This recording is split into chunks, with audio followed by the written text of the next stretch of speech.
The COYGIG Pod on OTB in association with Cadbury, official snack partner of the Republic of Ireland women's national team. Top pocket goal! It's what dreams are made of. They are going to the World Cup Finals! Hello and welcome to the latest episode of the COYGIG podcast. The World Cup has finally started for Ireland, and although it was a great performance, it wasn't exactly the result that we were looking for with the 1-0 loss to Australia in that opening game. But a sensational evening. Sydney was absolutely hopping for the entire day, and I don't think I've ever heard an Irish crowd like it. They were absolutely out singing every single Aussie in the place, even though they were outnumbered 2-1. To look back on last night for me, yesterday morning for everyone back home in Ireland, I am joined by Captain Karen and Emma Byrne. Guys, how are we feeling? I was going to say we've had some time to sleep on it, but I personally have not slept because of my travel schedule. And I know, Karen, you have not had a lot of hours either. So how are we feeling regardless of all that? It's good to be disappointed, I guess, is the feeling, because the more you looked into the form that Australia were in, the more you were kind of like, they have a lot of quality. And then obviously you got the news that Sam Kerr wasn't playing, and that's obviously going to be a bit of a boost. I mean, Mary Fowler came in, so it wasn't exactly plain sailing for us. But getting to halftime at 0-0 was important, even though it was hard to watch, maybe. I just wish it didn't take for us to go down to always, be a little bit braver, because we can cause trouble when we do get a little bit higher up the pitch. We were just so camped in the first half, as we expected to be, that we couldn't get any foothold in the game until nearly it was too late. Yeah, I mean, half time, in 15 minutes, in the first 15 minutes, I was like, this is great. Yeah. Then 25 minutes, brilliant, absolutely brilliant. And then at half time, I was like, oh my God, this is class. This is like, we're doing really, really well. And in general, I think we did do really well. I think we defended really, really well. Like, being positive about Ireland, first of all, because I know we can be a little bit negative, but I think it was a great first game for them, thinking about it's the first game of the World Cup for them, thinking about the stadium they were in against the home crowd. They're brilliant. And I'm so proud of them. I really am. But like Karen said, that's about experience as well. If you can smell blood, you can see Australia are weaker. Australia were poor yesterday, like when you look back at the game. And I would just love if we had that, killer instinct and start that attack as we did in the last 15 minutes a little bit earlier, because you could see they started to panic. They started to bring on their big players, their defending players, because they were so worried about our free kicks. And that's the moment when you attack. But in general, very, very proud of them. Yeah, I thought the centre backs were outstanding. They covered each other so well. But yeah, no, just generally all round, I think it was a performance to be proud of. And 1-0 to the Australians is not a bad result at all. Goal difference could come into this group, especially looking at the fact that Nigeria have now taken a point from the Canada game, which was unexpected. Go beat Canada now. Easy. Yeah, for anyone who is listening to this and maybe just waking up, Canada and Nigeria played in the early hours of this morning. Canada missed a penalty. The one and only Christine Sinclair missing a penalty, which doesn't happen too often. Top international goal scorer in the world. It was a chaotic game. Canada in particular looked like a team that were really, really hard to break down, but also at the same time didn't really look like they were going to score any goals. So our game against them is going to be really interesting, because that's basically our issue as well. But turning back to yesterday night, and just to go back to the start, actually, because one of the questions we asked was, 75,000 people there last night. How are the team going to handle it mentally? The camera shot to them in the stadium when they were standing in the tunnel. There was some like Katie McCabe, Louise Quinn, who looked like they were gladiators going out to war. Courtney Brosnan looked like she was having the best time of her life with all the ole, ole, oles. It's just like smiling away to herself. And that moment when the team walked out on the pitch, like I cannot describe to you what it was like in that stadium. Like the crowd was electric, and the pride you felt watching every single player walk out. And then to put that performance in as well. Like, I know we will get into the goal and what happened, but you look at the likes of, you know, the stalwarts that you expected to perform well. Abby Larkin coming on 18 years of age and like performing the way she didn't look like it was a weight on her shoulder, that there was 75,000 people staring at her, and she had just become the youngest Irish person to ever start a World Cup or come on a World Cup match. I mean, you got to give this team credit for being in such an intense bubble for so long, and then finally when they get on the pitch actually putting in a performance and not just kind of being overawed by the situation. Yeah, it was incredible. And you know, we give credit to Ireland for all of that, all of the above. They played a very experienced game, which I wasn't expecting from them, you know, and the build up has been so long. And even like I was working for ITV, so I was on set. I actually couldn't watch a lot of the build up because I was getting so emotional. And they were telling me the questions they were going to ask me, and I was like, no, don't ask me that. I'm going to cry. I'm going to start crying. It was huge, you know, huge. And I was looking at, because they sent through a recording of them all saying their names, because, you know, well, they aren't difficult names, but sometimes the English can't pronounce, you know, like Neve and Anya and stuff. And I was watching this video and I was laughing so much because they looked so nervous, even just saying their names in front of the camera. And I was like, oh my God, they're so sweet, they're so innocent. And I was like, they're so nervous. So when they got out there and I could see that they were like ready, standing there, the national anthem, I was like, I feel better. Yeah, I think they were so ready to play. I mean, they've said it themselves, it's been a long camp, it's been a long build up, and they were underdogs, which we love as well. So I'd say they were just chomping at the bit to get out there. And then like having a solid first 10-15 minutes in the way they did, I think they were like, okay, we're on to something here. And yeah, like I thought it was everything about the day was really, like Emma said, is kind of emotional. Especially when you step back from it. And yeah, you were disappointed after the game with the result, but 1-0 to the 10th team in the world in their home stadium nearly spoiled the party. And the way they finished the game kind of makes you really look forward to the Canada game now. Whereas if we'd finished the game where maybe on the defensive foot, you'd be a bit like, oh, there's more of this to come. But I think the buzz is well and truly set in.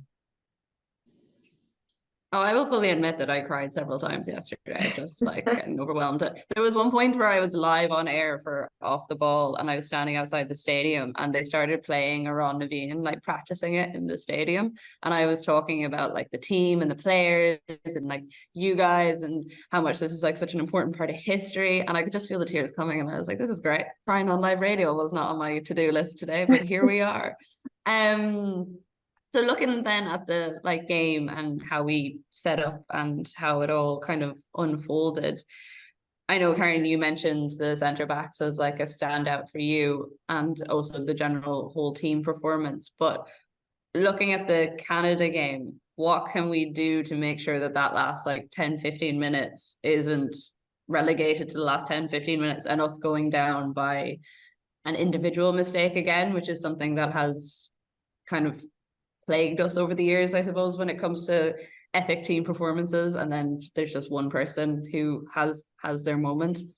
Yeah, I'd like to see us break out of the box a little bit more. I don't think that having Denise and Rusha that deep is necessary, because Fahy knows when to step in to the number 10, and the girls know how to cover each other. And I think that back five need to be trusted a little bit more in that regard. And we need to find a way to release players to get, I mean, we keep repeating ourselves, to get Katie up the pitch. I mean, we're not a one player team per se, but she's the fulcrum of the attack. And when we have her and Denise closer together and higher up the pitch, that's when we're most dangerous. So I think I'd love to see us go to one holding midfielder and then push one of our players on a little bit, if that's possible. Emma is making faces here for anyone listening on the podcast. Yeah, no, obviously that would be great if we could do that. But I'm going to disagree, because I think that we did such a good job defensively. I don't think we should change anything.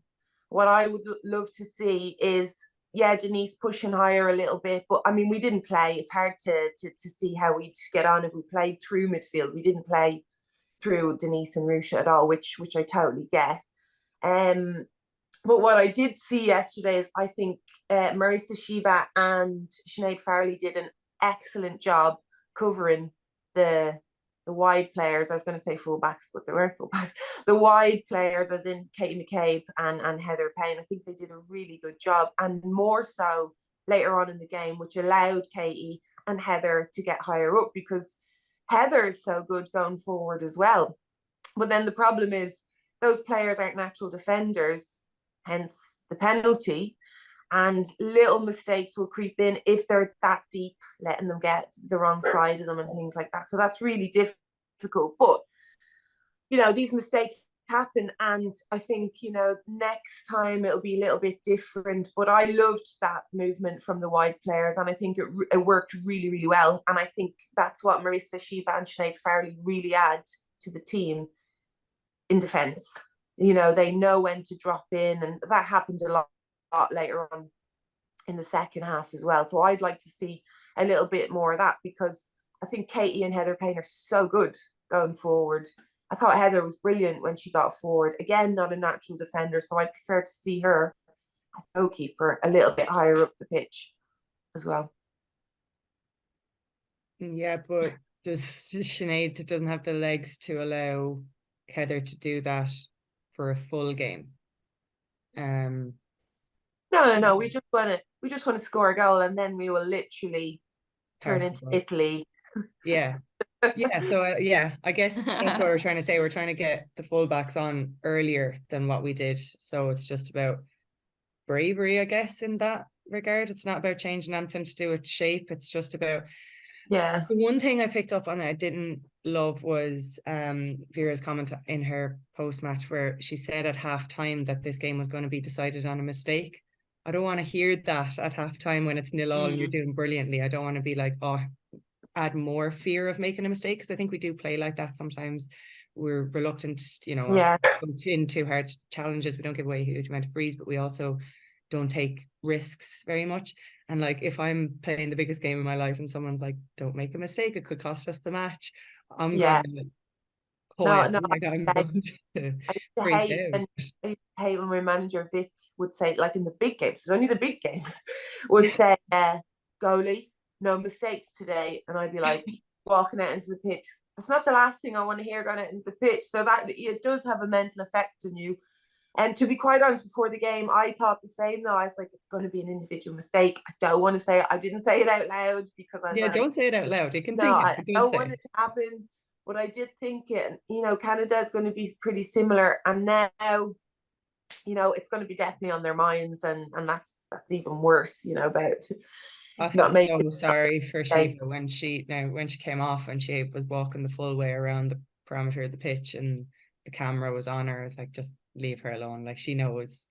She just she needs some time now. She needs an arm around her shoulder. So silly.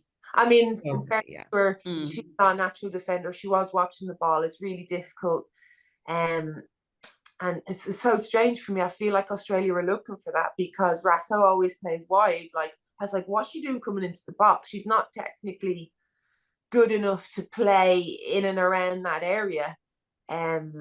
But yeah, it was clever. And it's just, such a shame to lose. Like, everyone's devastated. Everyone's texting me about the penalty, absolutely devastated. And there's a lot more than just they gave away a penalty. No, it's because she was covering Katie. We were pushing up.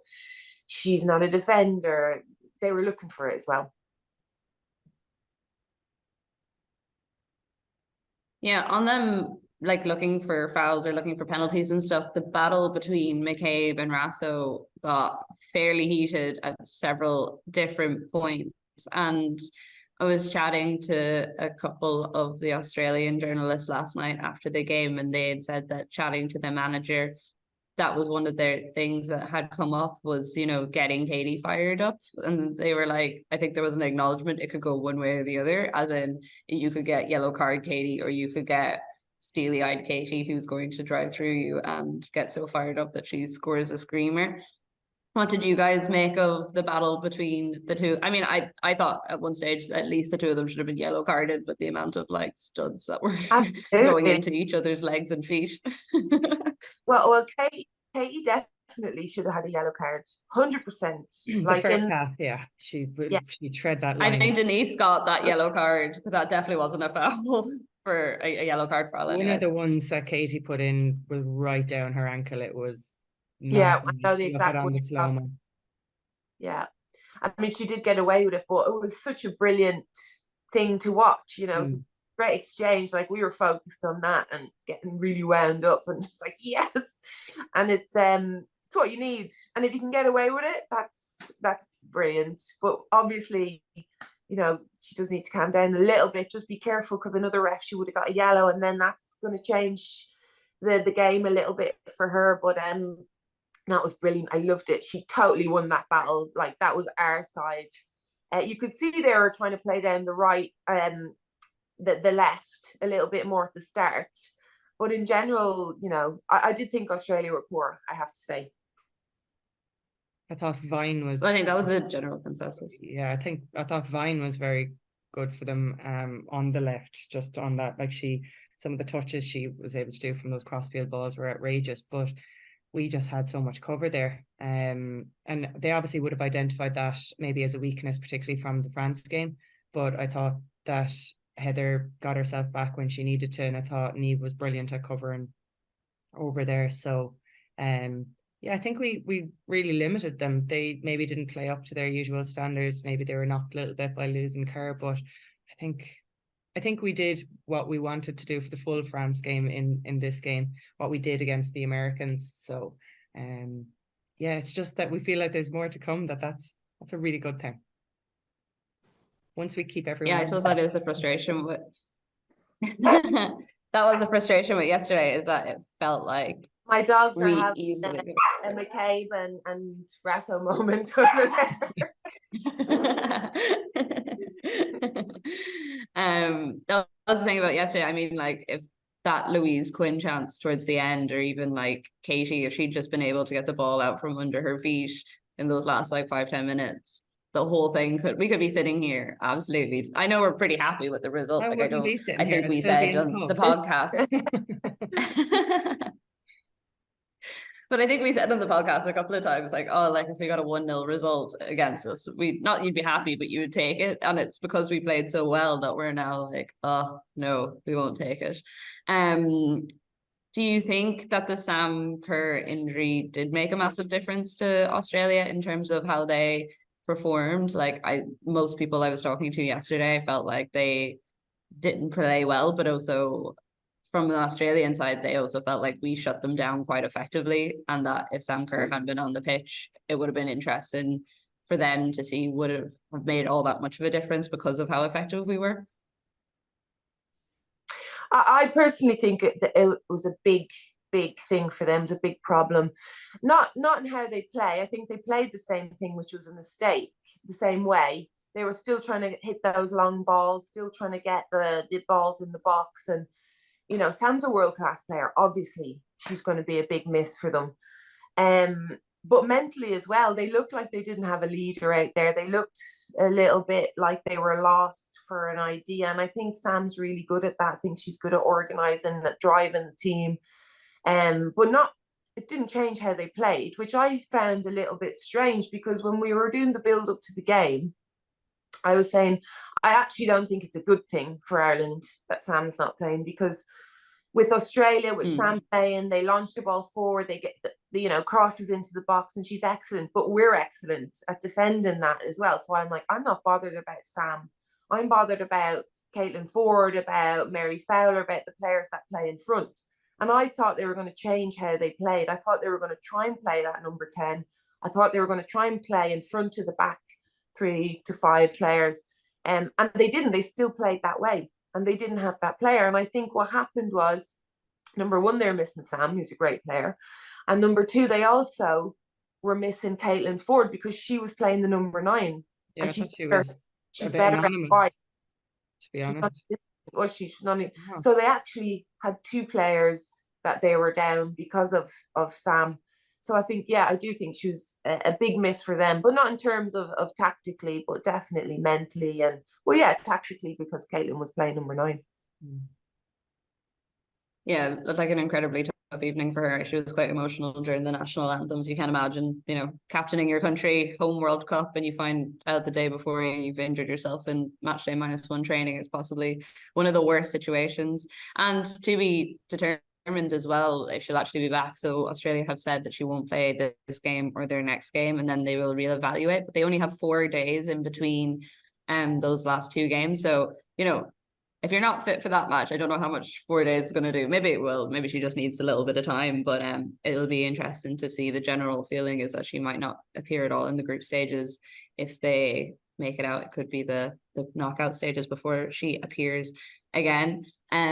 I don't want to appreciate it, but I do have to take a moment just to say how good Steph Catley's penalty was. I mean, the ball was, I think it was 90 kilometers an hour, top bins, like, no, well, Emma, you may disagree, but like, no one is getting to that.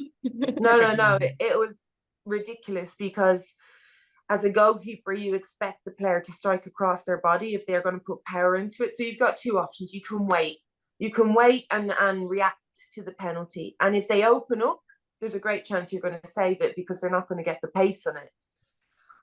So for me, for her, a left foot player to put it in my top right, or anywhere to my right, to be honest, it's going to be a good penalty. But with that power and precision, it was incredible. I was like speechless. In fact, it's one of the best penalties I've ever seen.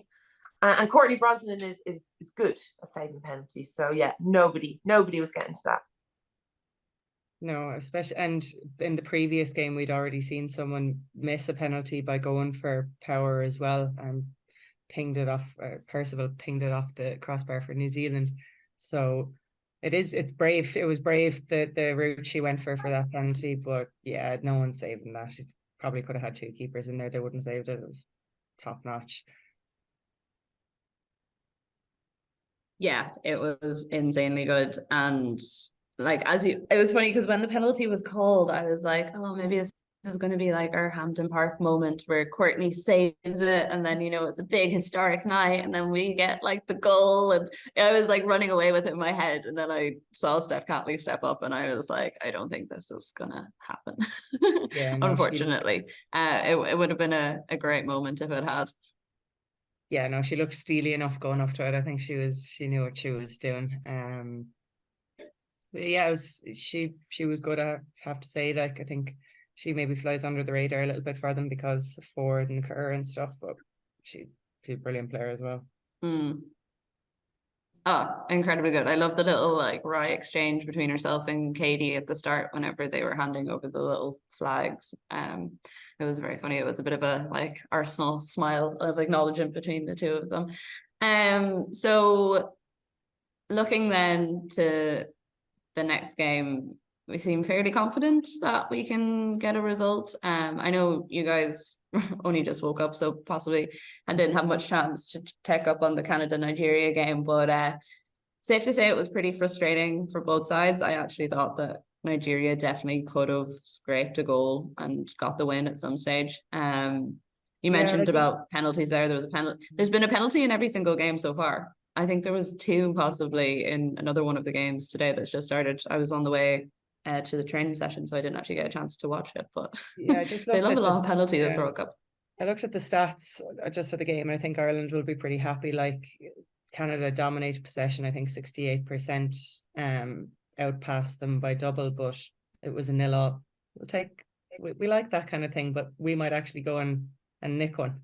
So I don't think that, I don't think we would have had fear for the Canada game anyway, because I think we like playing against those kind of big direct teams. Like Emma said, let them cross the ball into the box all day, we'll eat that up. But this shows that we don't have the same concerns about firepower with Canada that we would have had maybe with Australia.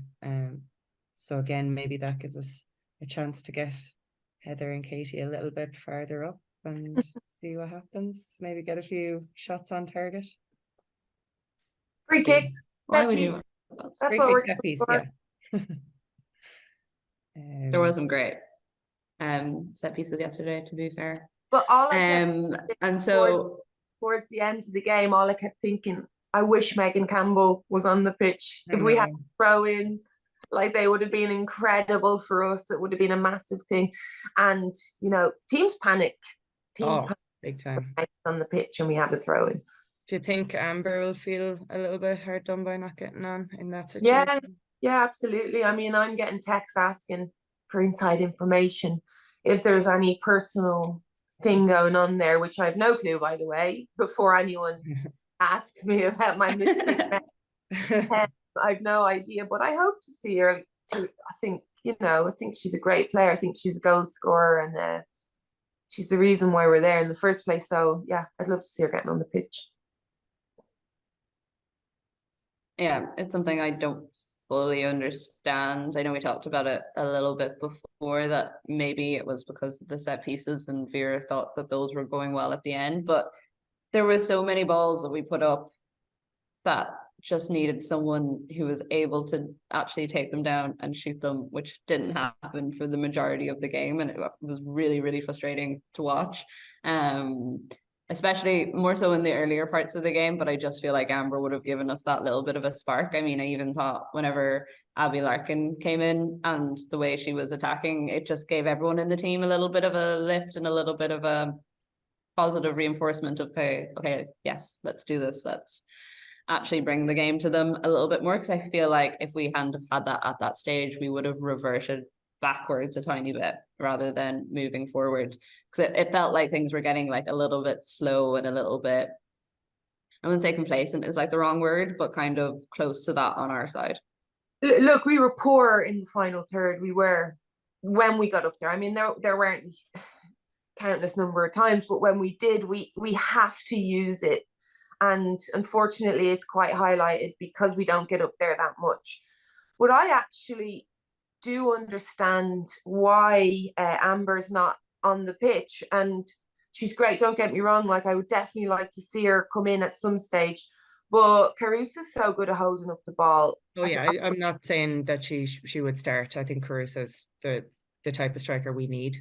Yeah, I think she's great. I think we can work on that a bit more.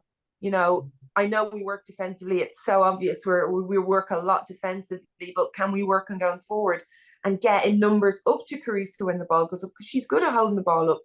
And then it's about her making decisions. Like, she got up there at one stage and she actually did have a few players around her and she just took too many touches and little things like that. Like, you have to get right when you get the chance. But so you've got Carusa who can hold the ball up, and then you've got Heather Payne when she was up there, who works so well closing down and covers spaces, and we have to use either a player like that or a player that can hold it up.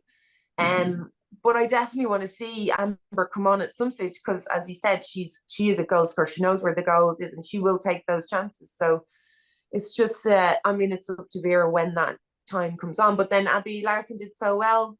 I think we're going to see more of her. We're going to see more of Abby rather than Amber coming on, I think. Yeah, I'd agree. Yes, one player I did want to ask you guys a little bit more about Abby, because obviously quite a young player. I know I have held my hands up. I was quite harsh about her earlier on in the year in terms of like where she was at. And I mean, her performance last night was so good for someone at 18 years of age coming on at that stage. Everything in the balance, you know, historic first ever game. It's a lot on young shoulders, but there was a moment, I don't know if you guys saw it on the TV, but whenever she was just about to come on with Lucy Quinn, and Lucy Quinn clearly turned to her and said, like, this is unreal. I hope you're soaking up this moment. And she just gave this like big smile, and she just kind of went, as in like, I can't believe this either. But it also spoke to her being in a really good mind space. I thought that's her reaction. She was just soaking it all in and being like, this is flipping class. The young ones are the best to go on there. They don't care. They're like, whatever, just put me on the pitch. Like, we'd probably be like, oh my God, the implications, what does this mean, blah, blah, blah. No, She doesn't care. She's just going to go on there and play. And you mentioned Lucy Quinn. I thought she was great when she came on as well. Like really clever, just holding up the ball, really nice. You know, she looked really lively. It's difficult, like, because Lucy, I found when Lucy came on, she got into really nice spaces. She found those spaces in between the midfield and the forward line. Who are you going to pick for next game? You know, it's a really difficult thing because we played really well. We started really well, but we finished even better. What does that mean to a manager? Getting into Vera's head, do you think she'll make any changes considering how adverse she is to it normally? No. I love it. The immediate no. We don't need to change much. We really don't need to change much from yesterday. It's maybe just a little bit less risk adverse and get that thing about making mistakes out of your head, because they'll happen whether you want them to or not. But we're still going to want to frustrate the Canadians for a long time. I still want to get to the first half 0-0. I'd be happy with that, but then it's, can we come out in the second half and break rank a little bit and just go for it a little bit earlier, not take it for us to go a goal down, because massive opportunity there now, particularly with them drawing today. It's huge opportunity. They should be so excited for the second game as well. Yeah, I still can't get over the fact that Vera actually said that to them at halftime. Like, surely your words of encouragement should be literally, we have it all to play for. Let's go out there and play for it, rather than don't mess it up, guys. So overarching feeling after yesterday is we're feeling positive, we're feeling happy, feeling a little bit emotional about the history of the night and general pride in this team and everyone who got there. Absolutely. But I'm buzzing because everybody's buzzing in Ireland. Like, I'm not talking about technically, tactically, because there are lots of things you can talk about, but the fact that the whole country feels hard done by and is so proud of the girls, that makes me very, very happy. And I haven't had a phone call from my dad given out, which is that's number one. That is number one. You don't know how many people asked me last night, were you going to get a phone call from your dad, considering how the team played? So Timmy's very happy. Timmy's happy, so it's thumbs up. Timmy's happy. We're all happy. That is excellent news. It was actually really nice yesterday because I spent a lot of the day talking to fans, and I ran into so many people who were regular listeners of the podcast, and all had very, very nice things to say, which was very nice. When you're so far away from home, you don't expect to run into that many people, and lots to talk about. What excellent analysis the two of you are. So, which I already knew, obviously, because I get to talk to you for like 40 minutes every week. Listen, for anyone listening on podcasts, the two of them are coyly like shrugging their shoulders, being like, "Oh, we're fine." We say things on the podcast and it happens on the pitch. You know, this could be like Mystic Meg, we're going to win 1-0. Win 1-0 against Canada. But we have Mystic Meg, Arsenal legend Emma Byrne says, and then future Ireland manager Karen Duggan. So we're pretty set already. I haven't really got anywhere to go, but it's fine. I'll just like write the books about you or something down the line. Emma's the manager. I'll just do water, girl. Yeah. The player managers. We'd be putting ourselves in there. Oh, it's a penalty. I'm going on. I'll save that one. Don't worry. Oh, I love it. The COYGIG Pod on OTB is sponsored by Cadbury, official snack partners, Republic of Ireland women's national team. We're running a little series at the moment where we like to nominate our best supporter and a half every couple of podcasts or so. And this is actually someone I met last night who's from Apple. She's a very big fan of the podcast. Her name is Hannah Cadigan, and she was there with a flag from her local pub, which the barman asked her to get on the TV somehow. So I did an interview with her and kindly obliged, which I assume means that I am entitled to a free beverage next time I'm in ACO for such a thing. But yeah, Hannah is a really strong follower of the podcast. I see her in my Twitter mentions a lot, retweeting the stuff we do and talking about how much she loves the podcast. So really appreciate her support, and the fact that she also flew halfway around the world to go watch the Ireland team is pretty sweet, and dragged her parents along with her too. So yeah, shout out to Hannah and everyone else who listens to the podcast. It's really nice, the amount of support that you guys give us. But for now, we are going to head off. I would love to say I'm heading off to my bed, but I still have an entire day's worth of work to go. So if anyone sees me around Brisbane in the next 24 hours, just don't talk to me. Maybe just hand me a coffee and give me a smile so that I don't burst into tears. But Emma and Karen, thank you very, very much. I hope you enjoy your days. Thank you. And we will see you all ahead of the Canada game. Nearly forgot who we're playing next there. If you want to get in touch with us, please do. You can get us at the COYGIG Pod on Twitter. We always love to hear about all your thoughts, comments, queries about various different games, and we'll make sure to answer some of those queries ahead of the game in our next podcast. But for now, we shall leave you all. The COYGIG Pod on OTB in association with Cadbury, official snack partner of the Republic of Ireland women's national team.